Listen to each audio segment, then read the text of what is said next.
Yo bro, pauwiin tayo mga lods, no? Nagkakatayo na ako kayo doon, no? 250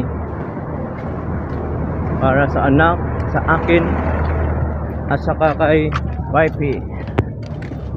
All in 250 from UK. Yo yo yo. At yun nga mga bro, andyan tayo sa Ukayan ngayon mga bro. Kitang-kita nyo naman, may dala-dala pa akong plastic dyan kasi nakabili na ako sa labas dyan mga bro. Mura-mura lang ang mga short nila dyan mga bro. Nasa 50 pieces lang mga bro. Napakamura at saka ang gaganda pa mga bro. Talagang marami kang pagpipilian. Tingnan nyo naman mga bro, napapili ako dyan. Napadaan ako dyan mga bro kasi na alala kong tugon ni Missy sa akin. Nabilhan ko siya ng short kasi wala na daw siya masyadong short mga bro. Akala niya hindi ko siya papayagan mag-short. No, papayagan kita mag-short basta kasama mo ko. Siyempre bantay sarado. Kaala mo ha. Yun mga bro, napapili ako dyan mga bro. Tingnan nyo naman yung mga pinili ko mga bro. Yun. Uy, may pusas yun ha. Bukang delikado yan ha. Baka mapusas tayo ni Mrs. yan. Wag yan, wag yan. Pumili na tayo ng iba. Wag lang yan.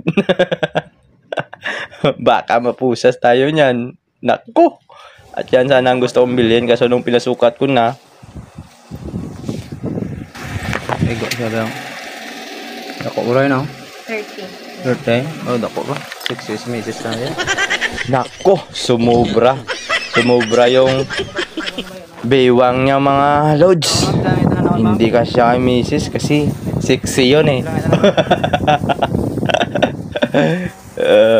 Yun mga bro, binili lang na siya mga bro ng maraming short talaga para maging happy naman yung misis natin. Sige, siyempre gusto din natin maging masaya yung mga misis natin. So, pagbigyan ng mga hiling, di ba? Kung nakabubuti lang naman sa kanila, yon.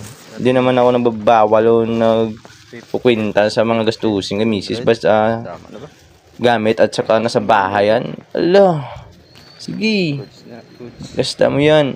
Okay lang yan. Kasi yan naman ang rason kung bakit tayo ng trabaho, di ba? Yung gustusin sa bahay, sa anak, sa pamilya mo, di ba? So, ano pang point mo magalit dyan, o di ba? Kasi nga nagtatrabaho ka para ibigay mo sa yung pamilya, o di ba?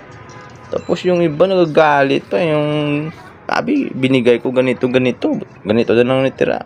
So, wag kayong ganyan. Ilagay nyo palagi sa kukote nyo na nagtatrabaho kayo para sa pamilya nyo, para sa anak nyo, para sa gastusin nyo sa bahay. So, wag kayong magreklamo kung yan lang ang natira ng pira nyo.